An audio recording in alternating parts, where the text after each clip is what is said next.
ოსლოს შეთანხმებების ფარგლებში ისრაელი დათანხმდა, რომ პალესტინის განმათავისუფლებელი ორგანიზაცია PLO, პალესტინის ადმინისტრაცია PA შექმნიდა 12,000 კაციან პალესტინის პოლიციის ძალას. ეს მცირე პოლიციის ძალა ახლა გადაიქცა 70,000 კაციან ტერორისტულ არმიად. ისინი აღარ არიან პოლიციელები, ისინი ჯარისკაცები არიან.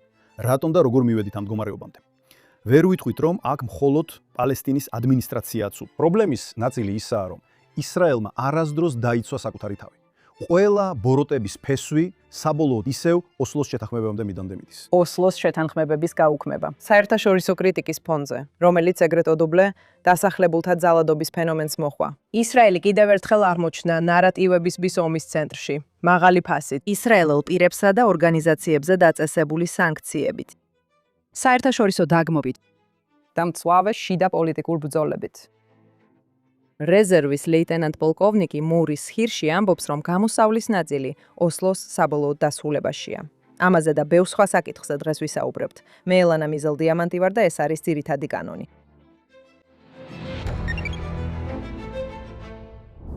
გამარჯობა მორის, დიდი მადლობა რომ აქ ხარ. მადლობა მოწვევისთვის. სასიამოვნო. კარგი, მოდი პირდაპირ საქმეზე გადავიდეთ. თქვენი აზრით დასახლებულთა ძალადობა, ან ებრაელი ნაციონალისტების დანაშაულის ფენომენი არსებობს, მაგრამ მცირე მასშტაბისაა. ეს სერიოზულად უნდა აღვიქვათ. მისი საერთაშორისო რეპუტაცია მნიშვნელოვნად გადაჭარბებულია, მაგრამ ყველასთვის, ვისაც ეს ნამდვილად ადარდებს, ერთ-ერთი პირველი საკითხი, რაც უნდა განვიხილოთ, არის ოსლოს შეთანხმებების გაუქმება. მოდით იქიდან დავიწყოთ. ხო. ყველა ან უმეტეს პრობლემათა დასაწყისი ვთქვათ ესე, თუ არა ყველა პრობლემა იუდეასა და სამარიაში არის ოსლოს შეთანხმებები.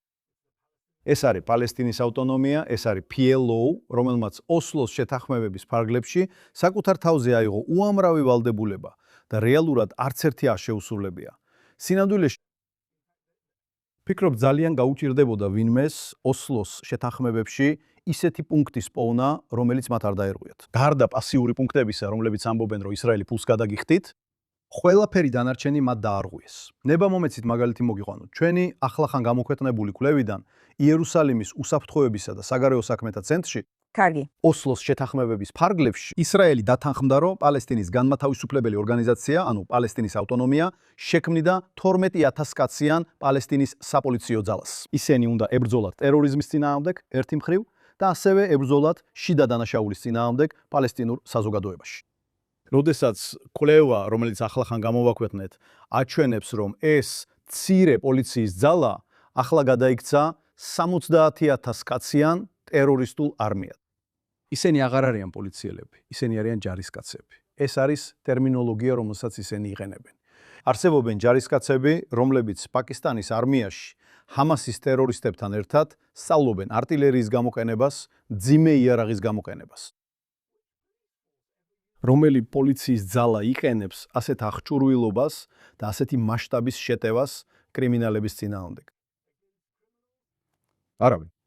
და შენ ეკითხები საკუთარ თავს, რატომ და როგორ მივედით ამ მდგომარეობამდე? და პასუხი არის სამწუხაროდ, იმიტომ რომ პალესტინის ადმინისტრაციამ, პალესტინის განმათავისუფლებელმა ორგანიზაციამ დაარღვია თავისი ვალდებულებები. უკვე უბრალოდ რომ გაგაგებინოთ ამ დარღვევის სიღრმე, 1995 წლის 5 ოქტომბერს მეორე ოსლოს შეთანხმების ხელმოწერიდან ერთ კვირაში თეთრი სახლის ეზოში გამამართული ზეიმების დროს ისხაკ რაბინი კნესეთის წინ დადგა და წარადგინა მეორე ოსლოს შეთანხმება. მან ახსნა, როგორ მოიტანდა ეს შეთანხმება მშვიდობას, როგორ შევინარჩუნებდით იორდანის ველის კონტროლს ყოველთვის, როგორ არ იქნებოდა არასდროს პალესტინის სახელმწიფო და როგორ აიღო პალესტინის ადმინისტრაციამ საკუთარ თავზე ვალდებულება ებრძოლა ტერორიზმს. როცა ის კნესეთში საუბრობდა, ამ დროს შეერთებული შტატების მთავრობის ანგარიშვალდებულების ოფისი ანგარიშს წერდა. რა მოხდა აქამდე?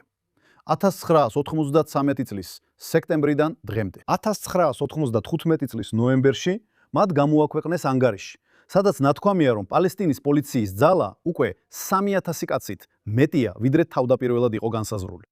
33%-იანი გადაცდომა. ეს 1995 წლის ნოემბერია. ეს ტერორისტული არმია წლების განმავლობაში იზრდებოდა. ვიცი, რომ ცოტა ხნის წინ დიდი გრძელი სტატია დაწერეთ ამაზე JNS-თვის. მგონი 4 აგვისტოს გამოქვეყნდა. და მინდა რომ ხალხმა იცოდეს, რომ მათ შეუძლიათ ბევრად მეტი გაიგონ ამ არმიის მასშტაბებსა და მის საფრთხეებზე. და რას აპირებენ ისინი? მინდა უფრო მტკიცედ დავაკავშირო ეს საკითხი ებრაული ნაციონალისტური დანაშაულის თემასთან, რადგან ეს იყო პირველი, რაც თქვენ წამოჯერით, როცა გუშინ დაგირეკეთ და კითხეთ რჩევა, როგორ მიმემართა ამ საკითხისთვის. მოდით ვცადოთ ეს ფენომენი უფრო კონკრეტულად განვიხილოთ, რომელიც აშკარად იმსახურებს გაშუქებასა და განხილვას. და შეიძლება ეს თემა ამ კონკრეტულ ეპიზოდშიც კიდევ ერთხელ წამოიჭრას. რაც უნდა გავიგოთ, ისევ და ისევ არის ისო, ტერორის არმია ერთ-ერთი მიზეზია, რატომაც საჭიროა პალესტინის ადმინისტრაციის დაშლა. ეს მთელი იდეა, დასახლებულთა ძალადობა, ებრაული ნაციონალისტური ძალადობა, კიდევ ერთი მიზეზია, რატომაც საჭიროა პალესტინის ადმინისტრაციის გაუქმება. ციფრებზე ვერ შევჩერდი, მთელი სტატია დავწერე ამ ციფრებზე და საიდან მოდის ისინი. ბევრი ეს ციფრი ორ ჩარტისგან მოდის. იცი, გაეროს ჰუმანიტარული დახმარების კოორდინაციის ოფისიდან. მათ ჯერ კიდევ თავიანთ საიტზე აქვთ, უბრალოდ რომ გაიგოთ, რამდენად დამახინჯებული, გადახრილი და მიკერძოებულია ეს ორგანიზაცია, მათ ჯერ კიდევ თავიანთ ვებგვერდზე აქვთ ეს. 2023 წლის 17 ოქტომბერს. ისრაელმა თავდასხმა განახორციელა ელ-ახალის საავადმყოფოზე, ღაზის სექტორში და მოკლა 472 ადამიანი. ხო, ჩვენ ყველამ ვიცით, მსოფლიომაც იცის, რომ ეს ტყუილია. ასე რომ, ოშას მონაცემები ჩვეულებრივ ორჯერ მეტია, ვიდრე ისრაელები აცხადებენ, მინიმუმ. და ესეც არის ის, რაზეც ამ ეპიზოდში ვისაუბრებთ. იმ ფაქტთან დაკავშირებით, რომ ისინი ითვლიან თავიანთ მონაცემებში, ჩვეულებრივ ერთმხრივი და უდასტურებელი ცნობებია, რომელსაც პალესტინელები მიაწვდიან რადიკალურ არასამთავრობო ორგანიზაციებს იუდეასა და სამარიაში. ბევრი საჩივარი, როგორც ჩანს, კალბია. რომ სხვა ბევრი საჩივარი ითვლება ისრაელის ხელისუფლებისა და ძალების მიერ განხორციელებულ ქმედებებს დასახლებულთა ქმედებებად აკლასიფიცირებენ. რომ ბევრი სხვა ქმედება, მაგალითად, თუნდაც შეჭრა იმ ტერიტორიაზე, სადაც ებრაელები არ არიან სასურველები, მიჩნეულია კრიმინალურად. და კიდევ ბევრია ისეთი, ვინც იუდეიდან და სამარიიდან პირდაპირ არ არის. 867 არის ისრაელის მონაცემი. ეს რიცხვი მოდის ისრაელიდან, ხო ასე? ამიტომ უბრალოდ მინდა ამ მომენტისთვის გამოვიყენო. და ისიც კი იცი, როგორც შენ და მე ეთერის მიღმა ვისაუბრეთ, თვითონ ისრაელელები ამბობენ, რომ დაახლოებით 128 მათგანი ძიმე ძალადობას ეხება. ასე რომ ერთი მხრივ კითხვა ისაა, როგორ გახდა ეს გლობალური ფენომენი. კარგი, მაგრამ ჩვენ გვინდა გლობალურ ცილისწამებაზე გავამახვილოთ ყურადღება. გლობალური ცილისწამება. მართალია. კარგი, მაგრამ ეხლა გვინდა ყურადღება გავამახვილოთ სამართალდამცავი ორგანოების გამოწვევაზე, რომელზეც თქვენ დაწერეთ და რომელსაც ძალიან სერიოზულად ეკიდებით. და მის კავშირზე ოსლოს შეთანხმებებთან. ასე რომ აქ მინდა დავძინო, რომ მე კანონის აღსრულების მომხრე ვარ. ჩემი კარიერის 20 წელი ისრაელის თავდაცვის ძალებში გავატარე. კანონის აღსრულებაში. მრავალი წელი იუდეასა და სამარიის პროკურატურაში, იუდეასა და სამარიის პროკურატურის ხელმძღვანელად, იუდეასა და სამარიაში სამართალდამცავ საკითხებზე მუშაობდი. თითქმის 3 ათწლეულის განმავლობაში. მათ შორის მას შემდეგაც რაც პენსიაზე გავედი. და ამას სერიოზულად ვეკიდები. მჯერა რომ უნდა იყოს კანონის აღსრულება როგორც არაბი პალესტინური ტერორის, ასევე ებრაული ნაციონალისტური ტერორის წინააღმდეგ. ნაციონალისტური დანაშაულები როგორც არ უნდა გინდოდეთ ამის ფორმულირება. და ეს უნდა იყოს აუცილებლობა. მაგრამ ამ ყველაფრის გაგება უნდა მოხდეს ოსლოს შეთანხმებების კონტექსტში და იმ კატასტროფების გათვალისწინებით, რაც ოსლოს შეთანხმებებმა გამოიწვია. რატო ვამბობ, რომ ეს ასე მნიშვნელოვანია? ოსლოს შეთანხმებებმა დაყო იუდეა და სამარია სამ ზონად. ზონა A, B და C. ისრაელი. ზონა C. პალესტინის ავტონომია, ზონა E, ზონა B, გაყოფილი მმართველობა. ეხლა ეს შექმნა სიტუაცია, სადაც პალესტინის ავტონომია მთლიანად მართავს ზონა S. ფაქტობრივად ზონა B-საც, სადაც ისრაელის ხელისუფლება არ შედის, თუ საქმე ტერორიზმთან დაკავშირებულ დანაშაულებს არ ეხება, ხოლო ზონა C-ში ისრაელს მეტი კონტროლი აქვს. სად ხდება ბევრი იმ მოვლენიდან, რომელსაც დასახლებულთა ძალადობას უწოდებენ ზონებში A და B. მაშ რა შესაძლებლობები გვაქვს თუ გავითვალისწინებთ იურისდიქციის დაყოფას? ისრაელის პოლიციელები ოსლოს შეთანხმებების მიხედვით არ უნდა შევიდნენ ზონა B-ში. ისინი არ არიან იქ იმისთვის, რომ კანონი აღასრულონ ზონა B-ში. როგორ უნდა აღასრულო კანონი, როცა მომჩივნებთან მისვლაც კი არ შეგიძლია? ისინი არ მოდიან და არ აძლევენ ჩვენებებს. ისინი უჩივიან ყველა სახის ანონიმურ ორგანიზაციებსა და გაეროს ორგანოებს, მაგრამ რეალურად ბევრ ბრალდებას თავად არ წარადგენენ. სადაც ვერ შეძლებ მათ დაკითხვას, სადაც დანაშაულის ადგილი გაქვს. ხო ასე, ამას ტელევიზორიდან ხედავ. თითქოს ყველაფერი მარტივია, სანამ საქმე ებრაელებამდე მივა. ყველა ტელევიზიის პროგრამაში ხედავ, რომ დანაშაული მოხდა, პოლიცია მოდის, შემთხვევის ადგილს კეტავს და აგროვებს მტკიცებულებებს. რა ხდება, როცა ამას ვერ აკეთებ? როცა თავდამსხმელები თითქოს და ებრაელები არიან, კამერაზე დაფიქსირებული, რომელიც აუცილებლად უნდა ამოიღო, რომ ის მტკიცებულებად იქცეს სისხლის სამართლის პროცესში, რომელიც პალესტინელის სახლშია და შენ ვერ შედიხარ იქ, რომ ამოიღო ეს მტკიცებულება. ამიტომაც ეს მტკიცებულება არ გაქვს, ის მთელ მსოფლიოში ვრცელდება, მაგრამ ჩვენ როგორც ბრალდების მხარეს რეალურად არ გვაქვს. და შემდეგ გაქვს რა მტკიცებულებას აპირებ ეხლა წარადგინო სასამართლოში, როცა შენგან მოითხოვენ დააკავო ეს ადამიანები, რომელთა ვინაობაც აუცილებლად არ იცი, არ გაქვს რეალური მტკიცებულება წარსადგენელად. და თუ ისინი თავად არ აღიარებენ იმ დანაშაულს, რომელშიც შენ ადანაშაულებმა, შენი შანსი, რომ ესეთ გამოძიებაში რაიმე პროგრესს მიაღწიო, არა თუ ბრალდებამდე მიიყვანო საქმე, ნულია. მაგრამ და ამ ყველაფერში არის პალესტინის ადმინისტრაცია. მაგალითად, მე მქონია საუბრები, მოგცემ ძალიან ესოთერიულ მაგალითს, მქონია საუბრები ერთ-ერთთან, დავარქვათ მათ დაინტერესებული მხარე, არ გეტყვით ვინ არის, რომელმაც კითხა, რატომ ვერ იყენებს ისრაელის პროკურატურა და სასამართლოები პათოლოგიის ანგარიშებს. მართლა, ყველაზე სერიოზულ საქმეებამდე მივედით. პალესტინელი მოკლეს, პალესტინელი პათოლოგიის ანგარიშები. ეხლა უნდა აუხსნა მათ, რომ ისრაელები სამოქალაქო სასამართლოში გასამართლდებიან. სამოქალაქო სასამართლოები ექვემდებარებიან ისრაელის მტკიცებულებათა წესებს. მტკიცებულებათა წესების მიხედვით, ექიმი, პათოლოგი, თუ გინდათ ასე უწოდეთ, უცხო იურისდიქციიდან უბრალოდ ვერ მოვა და მტკიცებულებებს ვერ წარადგენს. უნდა იყოს რაღაც ტიპის სერტიფიკაცია, უნდა არსებობდეს პროცესი, რომელსაც გადიხარ. უნდა გქონდეთ დანაშაულში ბრალდებული ისრაელების დაცვის ადვოკატებს შესაძლებლობა დაკითხონ და ფაქტობრივად გაანადგურონ ნებისმიერი პათოლოგი. ჩვენ ასე ვაკეთებდით იუდეასა და სამარიის პროკურატურაში, როცა პალესტინის ხელისუფლება აგზავნიდა პათოლოგებს, რომელთა კვალიფიკაცია საეჭვოა, მათი კომპეტენცია კი კიდევ უფრო საეჭვოა, ისინი იდეოლოგიურად მოტივირებულნი არიან. წინასწარ განსაზღვრულ გადაწყვეტილებამდე მისასვლელად. და როცა მათ დაკითხვას უტარებ, ძალიან ადვილია მათი არგუმენტების დამსხვრევა. ასე რომ, რატომ არ შეგვიძლია მათი ანგარიშების გამოყენება? იმიტომ რომ ისინი არაფრად ღირს. პალესტინის ავტონომიურმა ხელისუფლებამ ოსლოს შეთანხმებების გამო ეს გააცნობიერა. მათ ხელში ნამდვილი განძია. ერთი მხრივ, ისინი ოსლოს შეთანხმებების გამო ისრაელის ხელისუფლებას რეალური გამოძიების ჩატარებას შეუშლიან ხელს. მეორე მხრივ, შემდეგ ისინი გამოიხენებენ იმ ფაქტს, რომ გამოძიება და სისხლის სამართლებრივი დევნა არ მიმდინარეობს, რათა მთელ მსოფლიოში გაავრცელონ დასახლებელთა ძალადობის შესახებ ცილისწამება. და თითქოს ისრაელი ამ ძალადობას მხარს უჭერს, რადგან თითქოს არ არის სისხლის სამართლებრივი დევნა. სინამდვილეში კი უამრავი სისხლის სამართლებრივი დევნა, უამრავი დაკავება და ამის შესახებ არავის ეუბნებიან. ეს არ არის ნარატივი. ნარატივი ასეთია. თითქოს არ არის სისხლის სამართლებრივი დევნა. არ არისო, მაგრამ არ ამბობენ რატო.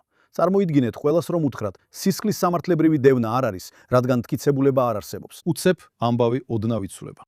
მინდა რომ ამ ბრალის ამ ნაწილზეც გავამახვილო ყურადღება. Right.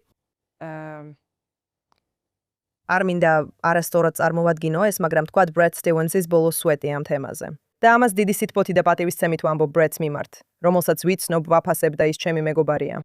მაგრამ მისი ძირითადი აზრი იყო, როგორ შეიძლება საერთოდ წახვიდა. და იცი როგორ შეიძლება თეირანის შუაგულში მიზანმიმართული მკვლელობები დაგეგმო. რომ ცუდი ადამიანები გაანეიტრალო, მაგრამ ვერ უნკლავდები იმათ, ვისაც შენ უბრალოდ უწესრიგებელ, სკოლიდან გამოგდებულ ახალგაზრდებს უწოდებ, რომლებიც იუდეისა სამარიის ბორცვებზე დარბიან. ასე რომ, იცი, ცოტა მეტი ძალისხმევა ჩადე და გააკეთე ეს საქმე.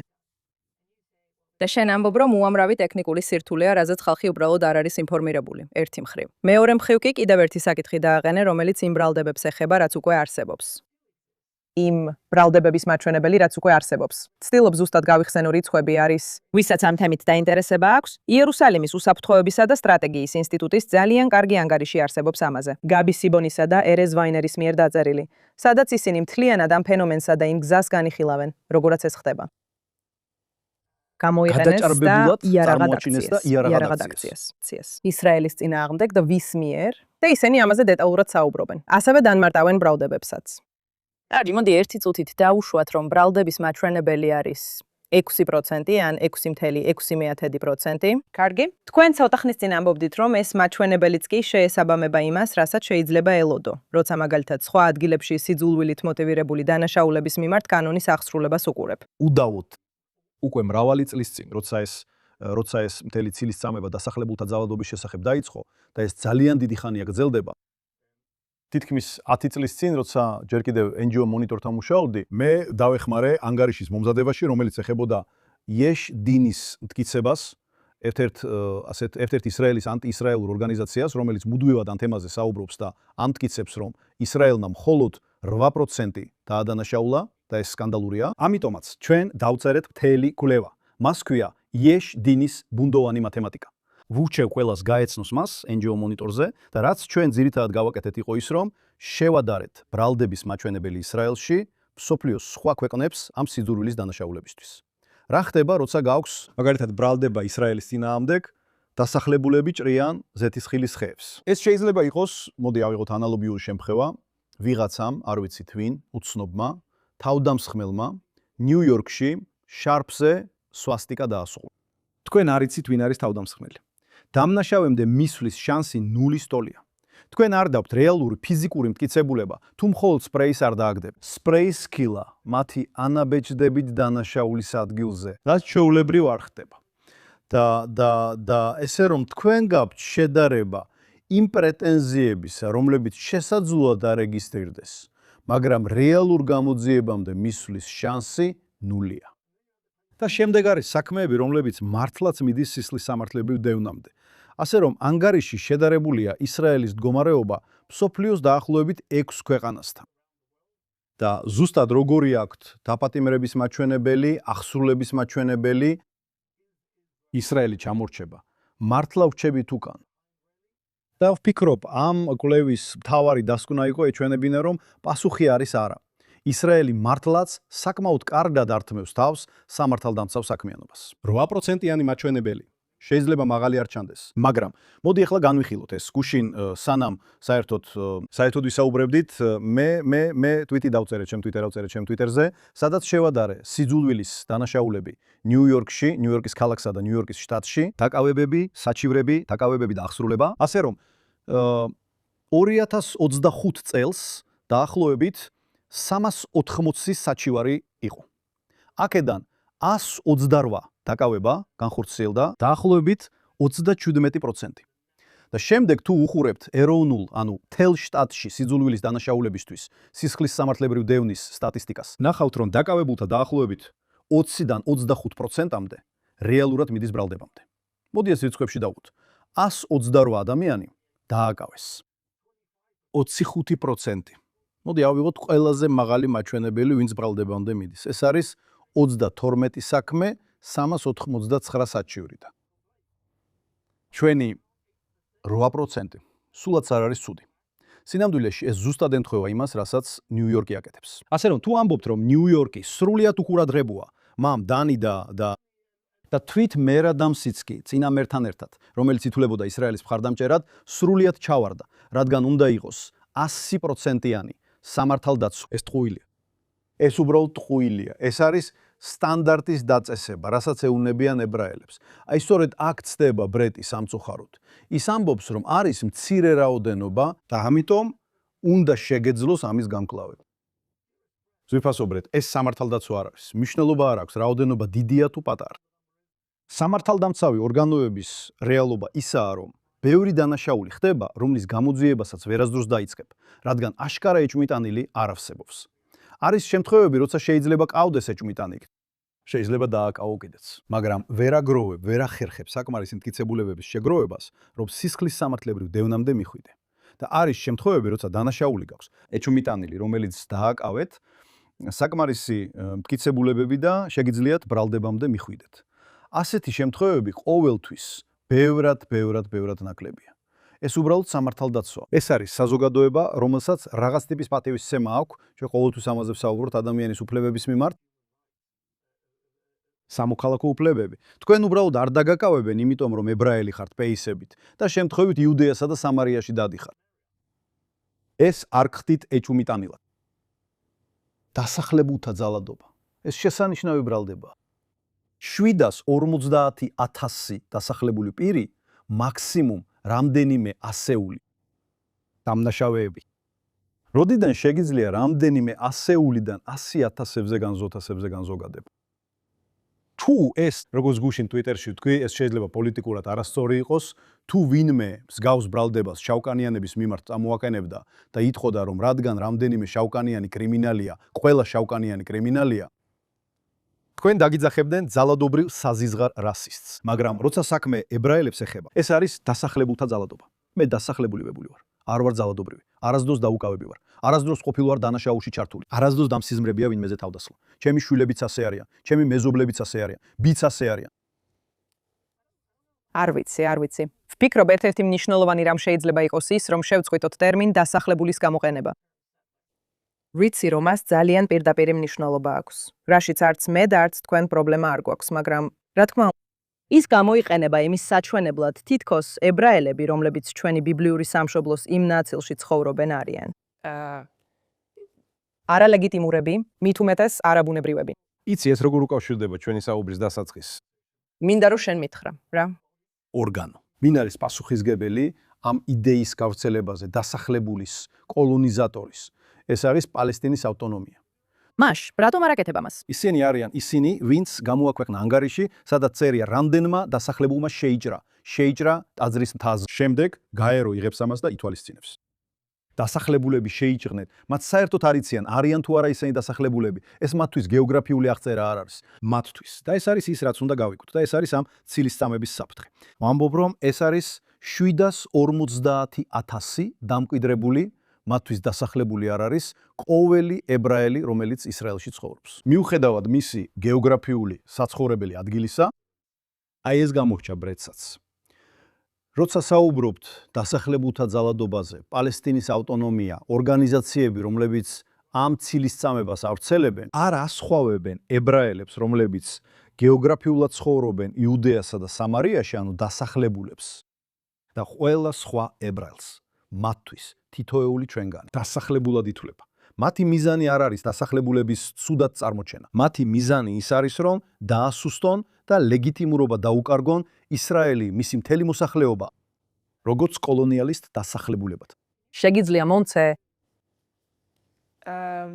თქვათ უფრო არ ვიცი ეს პირდაპირ კონკრეტული მაგალითია თუ არა, მაგრამ რომ აუხსნა ეს პროცესი, რადგან თქვენ მუდმივად საუბრობთ პალესტინის ადმინისტრაციის ტრაციის კამპანიაზე. აშკარად წლების განმავლობაში საფუძვლიანი კვლევა ჩაგიტარებიათ ამ თემაზე. როგორ გამოიყურება? ანუ, რა ნაბიჯებია ამ კამპანიაში, რომ ბოლომდე მივიდეს? მაგალითად, ბენჯამინ ნეთანიაჰუს ან იოავ გალანტის წინააღმდეგ ორდერების გაცემამდე, ან სანქციების დაწესებამდე ისრაელის იმ პირებზე თუ ორგანიზაციებზე, რომლებსაც არანაირი დამტკიცებული დანაშაული არ აქვთ. იცით როგორ მივდივართ A-დან Z-მდე? მაშასე, ყველაფერი თავიდან იწყება. ეს არის სწორედ ასეა. ყოველ ჯერზე ბოროტების ფესვები ოსლოს შეთანხმებებთან ბრუნდება. კარგი. რომელსაც ყველა მოხერხებულად უგულებელყოფს, როცა ეს მათ შეხედულებებს აძლიერებს. და პალესტინის ავტონომია PLO ყოველ ჯერზე არღვევს მას. რატომ ვახსენებ ოსლოს შეთანხმებებს? იმიტომ რომ ოსლოს შეთანხმებებში იყო რამდენიმე სხვადასხვა საკითხი, რომლებიც საბოლოო სტატუსის მოლაპარაკებებისთვის დარჩა. ერთ-ერთი მათგანი იყო დასახლებები. სხვა სიტყვებით რო ვთქვათ, პალესტინის ავტონომიამ PLO აღიარა, რომ შესაძლოა იუდეასა და სამარიის გარკვეულ ნაწილში ებრაული ყოფნა დარჩენილიყო. წინააღმდეგ შემთხვევაში რატომ უნდა გაგზავნილიყო ეს, როგორც საბოლოო სტატუსის შეთანხმების საკითხი? კარგი. თუ თქვენი მოთხოვნაა, რომ არსად იყოს დასახლებები, იუდეასა და სამარიიდან ყველა ებრაელი გააძევონ, ძალით, წიმილ, კივილით, მაშინ ნუ მოატყუებთ სოფლიოს და ნუ იტყვით, რომ ეს საკითხი ჯერ კიდევ მოლაპარაკებისთვის ღია. მაგრამ მათ ასე გააკეთეს. მათ მოატყუეს სოფლიო. მათ ეს გადასცეს იცხაკ რაბინს და შიმონ პერესს, თითქოს ისრაელის საზოგადოებისთვის ეს ტკივილის შემსუბუქების საშუალება ყოფილიყო. ნახეთ, ჯერ კიდევ არსებობს მოლაპარაკების შანსი. ისინი ამას სინამდვილეში არ გულისხმობდნენ. მაჰმუდ აბასმა ძალიან კაფეოდ თქვა, პალესტინის სახელმწიფოში არც ერთი ებრაელი არ იქნება. ეს იქნება ზუსტად ისე, როგორც ნაცისტები ითხოვდნენ. Juden frei. ეს არის მისი მიზანი. ეს არის ის, რაც მას სურს. ეს მან არაერთხელ განაცხადა. ასე რომ ამ მოტყუების პირველი ნაწილი არის ის, რომ დავთანხმდეთ, თითქოს ეს განხილვის საგანია. მოტყუების შემდეგი ნაწილი არის იმის თქმა, რომ მიუხედავად იმისა, რომ დავთანხმდით, სინამდვილეში ამას არ გულისხმობდით. და ყოველი დასახლებელი არალეგიტიმურია. ყოველი დასახლება არალეგიტიმურია. ყოველი დასახლებელი ლებელი ძალადობრივია. ყოველი დასახლებელი ამ კოლონიური გამოცდილების ნაწილია, რაც ჩვენ პალესტინელებმა გამოვიარეთ. ისევე შიგნით, როგორც ამას ისინი უწოდებენ. თავად ისრაელის ტერიტორიაზე და შემდეგ იუდეასა და სამარიაში. ასე განავითარეს ეს კამპანია თავიდან ბოლომდე. როცა დურბანის კონფერენციას იხსენებთ 2001 წელს, სწორედ იქ ხედავთ, როგორ ხდება ეს ნაწილი უფრო ფართო დისკუსია. იასერ არაფატმა უკვე დაიწყო თავისი ტერორის ომი. ჩვენ დურბანში ვიკრიბებით რასიზმის განსახილველად და მთელი კონფერენცია ფაქტობრივად გადაიქცა კონფერენციად ებრაელების წინააღმდეგ. ეს იმართება პალესტინის ავტონომიის, იასერ არაფატის, მისი მხარდამჭერებისა და გზად გამოჩენილი არასამთავრობო ორგანიზაციების მიერ. ერთ-ერთი მათგანი, ერთ-ერთი ტერორისტული ჯგუფი PFLP, პალესტინის გათავისუფლების სახალხო ფრონტი. გამოირჩეოდა არასამთავრობო ორგანიზაციების შექმნით, როგორც საფარი მათი ტერორისტული საქმიანობისთვის. ეს არასამთავრობო ორგანიზაციები მთელ მსოფლიოში დადიოდნენ და თავს ადამიანის უფლებების დამცველებად წარმოაჩენდნენ.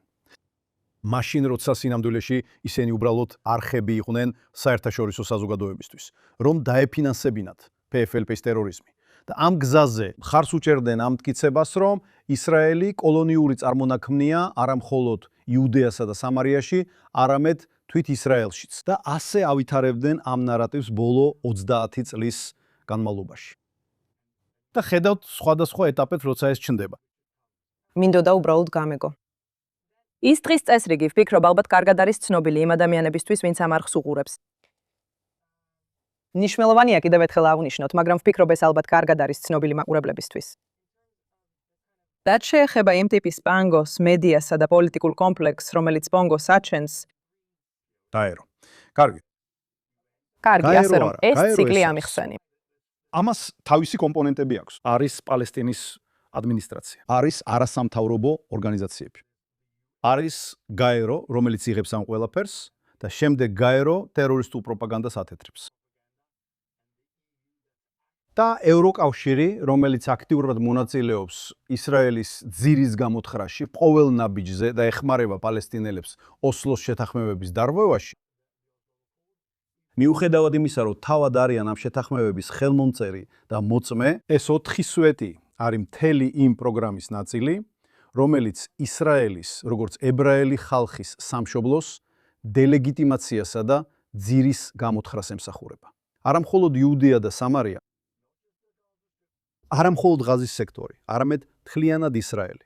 ეს 4 ორგანიზაცია ან ჯგუფი მჭიდრო კოორდინაციით მუშაობს. გაერო თანამშრომლობს არასამთავრობო ორგანიზაციებთან, მათ შორის ისეთებთანაც, რომლებიც ტერორისტული ორგანიზაციების საფარია. ევროკავშირი თვალს კუჭავს და ამბობს: "იცით რა, ვიცით რომ პალესტინის ადმინისტრაცია ტერორისტებს ხელფასებს უხდის, მაგრამ ჩვენ ამას არ გავაკეთებთ. მათ ზოგად ბიუჯეტში არ დავეხმარებით. უბრალოდ მასწავლებლების ხელფასებს დავაფინანსებთ." მაგრამ ესენი არიან მასწავლებლები, რომლებიც ბავშვებს ასწავლიან, რომ ადგნენ და ებრაელები მოკლან.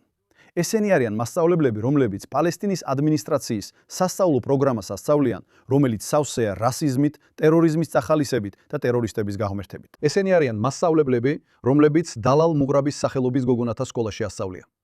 დალალ მუღრაბი. მისი ერთადერთი ცნობადობა, მაყურებლებისთვის ვინც არ იცის, მისი ერთადერთი ცნობადობა ის არის, რომ მან მონაწილეობა მიიღო 37 ადამიანის მკვლელობაში 1978 წელს სანაპირო გზაზე განხორციელებულ ტერორისტულ თავდასხმაში. 25 ზრდასრული და 12 ბავშვი მან ჩვილები წაიყვანა. ის ჩვილები დედების ხელებიდან გამოგლიჯა და მათ ცეცხლმოკიდებულ ავტობუსში გადაყარა. ეს არის მონსტრი. პალესტინის ავტონომიაში არსებობს სკოლები, რომლებიც დალალ მუღრაბის სახელს ატარებს. მათ მოგონებს კითხეს, ხომ? როგორ ბრძნობთ თავს დალალ მუღრაბის სახელობის სკოლაში სწავლით? ჩვენ გვინდა რომ მას მიუბაძოთ. ის ჩვენი გმირია. მართლა? აი ამას აფინანსებს ევროკავშირი. მათ ეს იციან, მათ ეს ნახეს, მათ ეს მოისმინეს, მათ მტკიცებულებები მიაწობეს და მაინც ისინი ისევ იქ არიან. მინდა ამ საკითხს ცოტა სხვა კუთხით შევხედო, რაც არის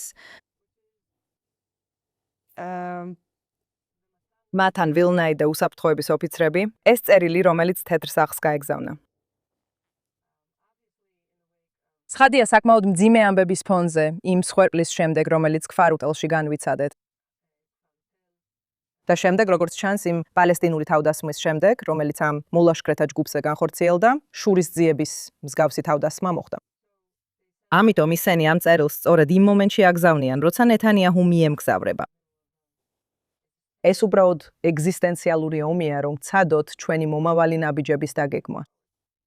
და ისინი ამ ებრაულ ნაციონალისტურ დანაშაულზე ამახვილებენ ყურადღებას. თითქოს ეს არის ის ეგზისტენციალური საფრთხე, რომელიც ისრაელს ემუქრება. ის, რისი გაგებაც მე მინდა ესაა. და სინამდვილეში მინდა რომ თავიდან ავიცილო ის მახე რომ თქვა, კარგი, ისინი უბრალოდ მემარცხენეთა ჯგუფია, ხომ ასეა? ეს ძალიან მარტივი და ზედაპირულია. მათგან ბევრ ასპექტში ომის გმირია. მათ სიცოცხლე შესწირეს ქვეყნის უსაფრთხოებას. რატო არის ეს ასე? ხო, ასეა. გარდა იმისა, რომ აშკარად არსებობს პოლიტიკური დაყოფა და ნეთანიაჰუს სულელურად წარმოჩენა ადვილია და ამ გლობალურ ნარატივში ჩაჯდომაც მარტივია, შეიძლება ითქვას, რომ ბევრი მარტივი ახსნა არსებობს, მაგრამ მე ვცდილობ გავიგო. ამ ადამიანებმა მთელი ცხოვრება ამ საკითხთან გამკლავებაში გაატარეს. ვთქვათ, რომ ისინი გულთფელები არიან, ვთქვათ, რომ ისინი კეთილსინდისიერები არიან. რას ფიქრობენ ისინი? ამიტომ ფიქრობ, მათი აზროვნების პროცესი ასე მიმდინარეობს. ისინი, როგორც ბევრი სხვა ადამიანი, გააცნობიერეს, რომ დასახლებელთა ძალადობის ბრალდება გავრცელდა. როგორც კამპანია და ეს კარგი კამპანია იმისთვის, რომ ხელი შეუწყონ იმას, რაც სინამდვილეში მათი მიზანია. როცა იმავე ადამიანებს ეკითხებით, გჯერათ თუ არა, რომ შესაძლებელია პალესტინის სახელმწიფოს შექმნა ისრაელის გვერდით. მათი პასუხი ისაა, რომ ეს არა მხოლოდ შესაძლებელია მათი თვალსაზრისით. ეს აუცილებლობა იმისთვის, რომ დააკმაყოფილონ სოფლიო, რომ დაიცვან ისრაელი. ისინი მოგცემენ უამრავ სხვადასხვა გამართლებას თუ რატო ფიქრობენ, რომ ეს სწორი გზაა. და ისინი გამოიყენებენ ნებისმიერ საშუალებას ამ მიზნის მისაღწევად. თუ ამ მიზნის გამოყენება შეუძლიათ ნეთანიაჰუს წინააღმდეგ თავდასასხმელად, ძალადობის გამო, როგორც საშუალება პრემიერ-მინისტრ ნეთანიაჰუზე თავდასხმისთვის. მისი კოალიციის შემადგენლობის გამო, მათ შორის პარტიები, რომლებიც შესაძლოა უფრო მემარჯვენეთ და უფრო, როგორც ისინი იტყოდნენ, ფანატიკური და მესიანისტური და ყველა სახის სუპერლატივი, რომელსაც ისინი ამატებენ, ისინი სრულიად გულებელყოფენ იმ ფაქტს, რომ ისრაელი დემოკრატიული ქვეყანაა. ებრაელებს შეუძლიათ მისცენ ხმა ნებისმიერ პარტიას, რომელსაც ისურვებენ. არა, მაგრამ შეუძლიათ თუ მისცენ ხმა მე ნებისმიერ პარტიას, რომელსაც ისურვებენ. ამიტომ ერთი წამით, ამიტომაც ისინი ამას იტყვიან. ისინი ამას იტყვიან, რადგან მათთვის მოსახერხებელია საკუთარი პოლიტიკური შეხედულებების მხარდასაჭერად. კარგი. მაგრამ გონი კითხვა ისაა, რომ თქვენ წერთ 60,000-ზე მეტი კაცისგან შემდგარ ტერორისტულ არმიაზე.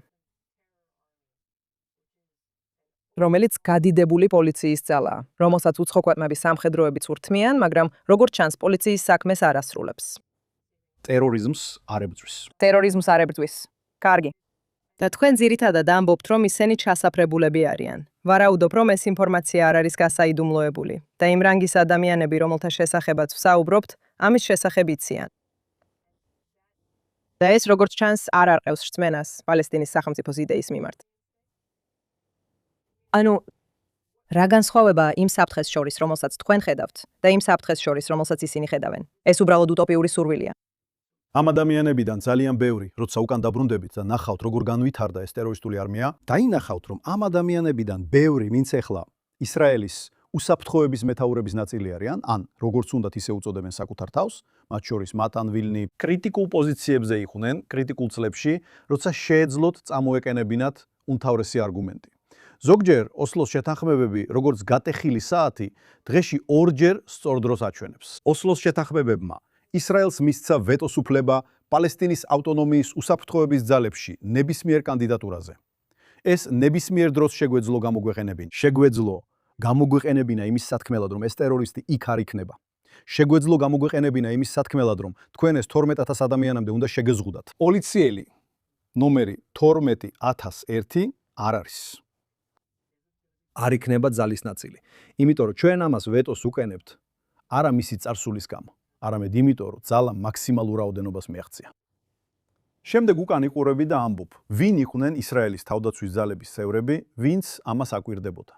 ვინც ამას ზედამხედველობდა. ვინც ან თვალი დახუჭა, ან გვითხრა რომ თვალი დაგვეხუჭა, ან არ გააკეთა ის რაც უნდა გაეკეთებინა და რეალურად დაასუსტა ოსლოს საფუძვლები.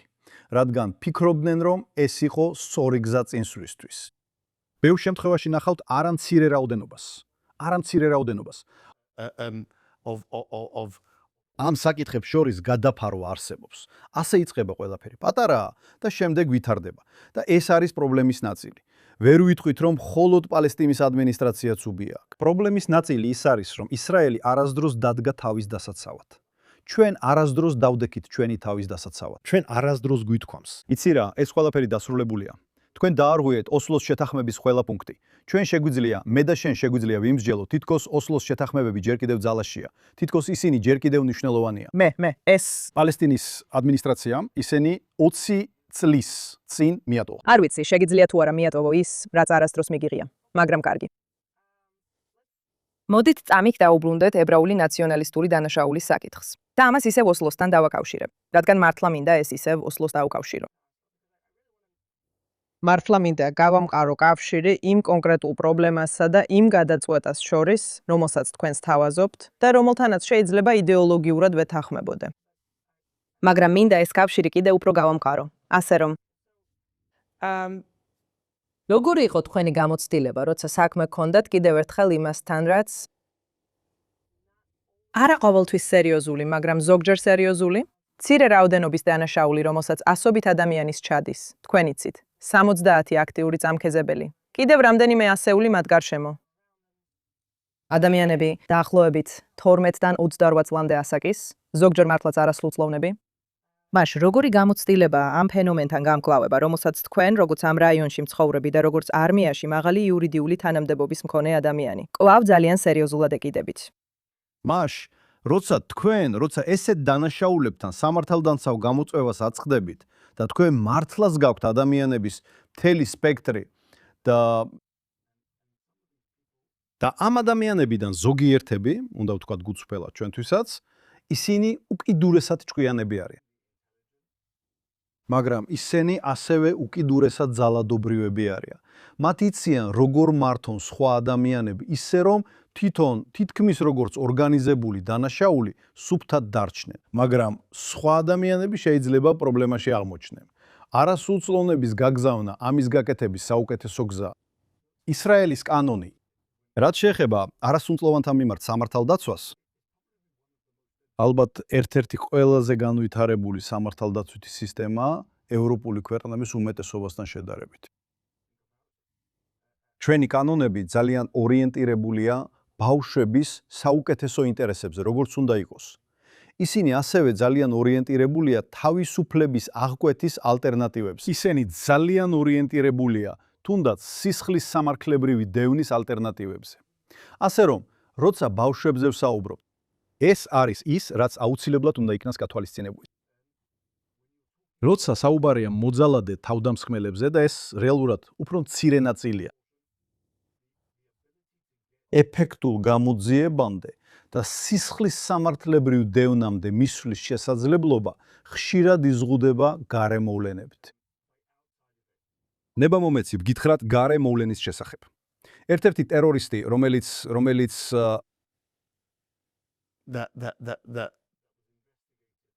გამოძიება მიმდინარეობდა იმ პერიოდში, როცა მე პროკურატურაში ვმუშაობდი, კონკრეტულ დროს არ დავასახელებ, რადგან ეს შეიძლება სხვადასხვა რამეს გამოავლენდეს. მან გითხრა, რომ წაეკითხა სახელმძღვანელო, რომელიც ებრაელს ჰქონდა დაწერილი, თუ როგორ უნდა მოქცეულიყო შაბაკის გამოძიების დროს. ტერორისტს წაკითხული ჰქონდა ეს სახელმძღვანელო.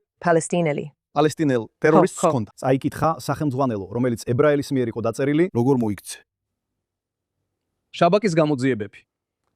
ეხლა მე შემთხვევით ვიცნობ იმ ადამიანს, ვინც ეს წიგნი დაწერა. მე შემთხვევით წარსულში გარკვეულწილად დაკავშირებული ვიყავ იმასთან, რადგან სამართალდამცავ სფეროში, ჩემი საქმიანობის ფარგლებში იმ პირის საქმე მეხებოდა, ვის წინააღმდეგაც კანონის აღსრულება იყო საჭირო. და უცებ ხვდები, რომ ამ წიგნის ყველაზე დიდი წარმატება ის არის, რომ პალესტინური ტერორისტული ორგანიზაციები მას იყენებენ და სწავლობენ მისგან.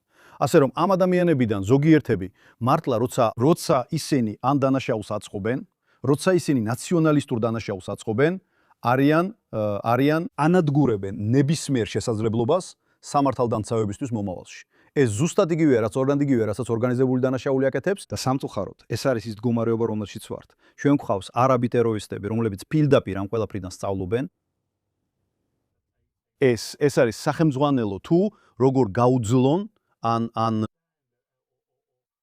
როგორ დამალონ ინფორმაცია გამოძიების ფარგლებში, ვის ესაუბრონ, ვის არ ესაუბრონ. ეს ყველაფერი სამწუხაროდ სამართალდამცავების ნაწილია. ასე უბრალოდ. ეს არ მიუთითებს ბოროტ განზრახვაზე ისრაელის მხრიდან. ეს არ მიუთითებს ისრაელის სისუსტეზე. ეს უბრალოდ სამართალდამცავი სისტემის ნაწილია. ASEAN ნებისმიერ იურისდიქციაში. კარგი. და ეს არის ფავორი დასმნაც ბრედ სტივენსის. გააცნობიერე, რა არის სამართალდაცვა, სანამ რჩევას მისცემ თუ რა მიგაჩნია შესაძლებლად. 100%-იანი დაპატიმრებისა და გასამართლების სტანდარტი ილუზია. ეს არსად ხდება. ჩვენ ამას სხვაგან არ ვითხოვ. და როცა ამ ბრალდებას ისრაელის წინააღმდეგ იღებ და ამ ებრაელთა სპეციფიკურ სტანდარტს ადგენ, შენ ამ პროპაგანდას ემსახურები და არა აქტიურ როლს თამაშობ როგორც გადაწყვეტის ნაწილი. არ ვიცი, შეგვეძლო თუ არა ამაზე უკეთ დაგვესრულებინა, მაგრამ ამის მიუხედავად კიდევ ერთ კითხვას დაგისვამ. რას გულისხმობთ ზუსტად, როცა ამბობთ ოსლოს შეთანხმებების დასრულებას? რა მოხდება? გულისხმობ იმას, რომ ისრაელის კანონმდებლობის თვალსაზრისით რას ნიშნავს ეს? იყო რამდენიმე კანონი, რომელიც ამოქმედდან მიიღეს ოსლოს შეთანხმებების შემდეგ, პირველი შეთანხმების შემდეგ და შემდეგ მეორე შეთანხმების შემდეგ. ისინი ძირითადად ეხება ოსლოს შეთანხმებების სხვადასხვა ასპექტს და კონკრეტულად მაგალითად გადასახადების შეგროვებასა და გადარიცხვას პალესტინის ავტონომიისთვის. მაგრამ ეს კანონები უნდა გაუქმდეს. უნდა განვაცხადოთ, რომ პალესტინის ადმინისტრაცია აღარ იქნება ორგანო, რომელიც შეიძლება არსებობდეს, რომელიც შეიძლება ფუნქციონირებდეს. ჩვენ უნდა შევიდეთ და პირდაპირ წავართვათ მათ ყველა 10,000-ობით იარაღი, დავშალოთ მათი პოლიცია, დავშალოთ სკოლები. ეხლა ხალხი მეტყვის, მაგრამ მორის, შენ გიჟი ხარ, რადგან ეს პალესტინის ადმინისტრაცია. ეს მათი თვითგამორკვევაა. ეს არის ის, რაზეც ჩვენ შევთანხმდით. და მე უპასუხებდი ამ ადამიანებს. ოსლოს შეთანხმებებამდე დახოცილი პალესტინელების რაოდენობა. იყო 100-ჯერ ნაკლები. ალბათ 100-ჯერ ნაკლები, ვიდრე მას შემდეგ რაც მოხდა. რასაც ოსლოს შეთანხმებებმა მოგვიტანა, იყო სადანმანათლებლო სისტემა, რომელიც ასწავლის სიძულვილს ძალადობას, რომელიც აღვივებს ძალადობას, რომელიც ხალხს ასწავლის მკვლელობას.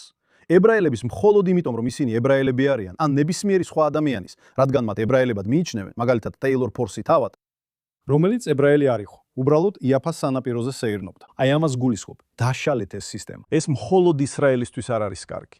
ეს მხოლოდ ისრაელელებისთვის არ არის კარგი. ეს პალესტინელების ინტერესებშიც იქნება. და იცი როგორ ვიცი რომ ეს ასე? იმიტომ რომ თავად პალესტინელები, როცა მათ ეკითხებიან, ამბობენ, რომ პალესტინის ავტონომია მათთვის უფრო თვირთად იქცა, ვიდრე სარგებლად. ისინი ხვდებიან, რომ პალესტინის ავტონომია უბრალოდ ფათახის კორუფცია, აბასის გარემოცვა, რომლებიც მათ მომავალს იპარავენ საერთაშორისო დახმარებას, მდიდრდება და მათ თავს სიკვდილსა და განადგურებას ატეხენ. ისინი ამას კარგად ხვდებიან. თუ ევროპელებს გითხავთ, ისინი გეტყვიან, არა, პალესტინის სახელმწიფოს შესაქმნელად პალესტინის ხელისუფლება გვჭირდება. კითხეთ პალესტინელებს. შეხედეთ ხალილ შიკაკის ანგარიშებს. დოქტორი ხალილ შიკაკი ხელმძღვანელობს პალესტინის კვლევისა და საზოგადოებრივი მომსახურების ცენტრს. PCPSR ზუსტი სახელი დამოიწყდა და სოციოლოგიური კვლევები. დიახ. წაიკითხე კვლევები. მოусმინე იმას, რასაც პალესტინელები ამბობენ, როგორც კარგს, ისე ცუდს. როცა ისინი ამბობენ, რომ სულ ყველა ებრაელის მოკლა და ისრაელის განადგურება, დაჯერემათ. რადგან ისინი ამას მართლა გულისხმობენ. აი რატო შექმნეს მათ 70,000-იანი ტერორისტული ძალა. და როცა ამბობენ, რომ პალესტინის ავტონომია ტვირთია, რომ ის კორუმპირებულია, რომ მათ ჰამასი ურჩევნიათ აბასისა და ფათახის გარემოცვას, მათაც უნდა დაუჯერო ამ შემთხვევაშიც. როცა იუდეასა და სამარიაში პალესტინელების 80% ხოცვა ჟლეტის შემდეგ 6 თვის გასulis შემდეგაც კი კვლავ უჭერს მხარს ამ ხოცვა ჟლეტას. მაშინ რატომ გინდა უპასუხო? გინდა რომ ისრაელი უფრო მეტად იყოს მათზე პასუხისგებელი. იმიტომ რომ მიზეზი, რის გამოც ისინი ამას მხარს უჭერენ, მიზეზი, რის გამოც ისინი იქან სულად ტერორის მხარეს. იმიტომ რომ ეს ისა, რასაც პალესტინის ადმინისტრაციისგან ბოლო 30 წლის განმავლობაში ასწავლიდნენ. ამას ასწავლიან მათ სკოლებში. ეს ისა, რასაც მათი მედია ასწავლის. ამას ასწავლიან მათი გაზეთები. ეს ისა, რასაც გზის ყოველ კუთხეში მდგარი ძეგლები და კიდევ ერთი მკვლელი ტერორისტის განდიდება ეუბნებათ. ეს ისა, რასაც ისინი სწავლობენ, როცა მიდიან სკოლაში, რომელიც დალალ მუღრაბის სახელს ატარებს. და თქვენი აზრია, თუ ისრაელი ჩაერთვება, ეს პალესტინელების სიცოცხლეს გადაარჩენს. და ეს ასევე გადაჭრის იმ გამოწვევებს, რომელთა წინაშეც სამართალდამცავი ორგანოები დგანან, ძირითადად სერიოზული, თუმცა მცირე რაოდენობის შემთხვევებში. დიახ, ნამდვილად მჯერა, რომ პალესტინის ადმინისტრაციის დაშლა სხვა ცხადია მართლობის სხვა ფორმის პოვნა გადაარჩენს როგორც ისრაელის, ასევე პალესტინის მოქალაქეების სიცოცხლეს. 7 ოქტომბერი მხოლოდ იმიტომ მოხდა, რომ მაჰმუდ აბასმა 2005 წელს მოითხოვა ჰამას მიეცა უფლება მონაწილეობა მიეღო პალესტინის ადმინისტრაციის არჩევნებში, მან დაარწმუნა ამერიკელები. მან ამერიკელებისგან მიიღო $15 მილიონი არჩევნებში მოსაგებად. მან წააგო. ეს არის პრობლემა. ასე შეუძლიათ მათ ღაზა ხელში ჩაიგდონ, რადგან არჩევნები მოიგეს. ეს სახელმწიფო გადატრიალება არ ყოფილა. მათ არჩევნები მოიგეს. და იგივე მოხდება იუდეასა და სამარიაში. თუ პალესტინის ადმინისტრაციის გაგრძელებას ხედავთ, ჰამას ისევ გაიმარჯვებს. მაშ, როგორ ფიქრობთ, სად მივდივართ ამით? მინდა მადლობა გადადიხადოთ, რომ ამ კვირაში შემოგვიერთდით. და იმედი მაქვს მომავალშიც გვექნება საუბრები, იქნებ უფრო ბედნიერი თემებით. მაგრამ მომავალი უფრო ნათელია, ვიდრე პალესტინის ადმინისტრაციის უცვლელად დატოვების ნებისმიერი ვარიანტი. ამის ნამდვილად მჯერა. მადლობელი ვარ, რომ მოხვედით. მომავალში იმედი მაქვს, რომ ამ საკითხებს უფრო ტექნიკურ დონეზე, კიდევ უფრო სიღრმისეულად განვიხილავთ. და მომავალ კვირას გნახავთ.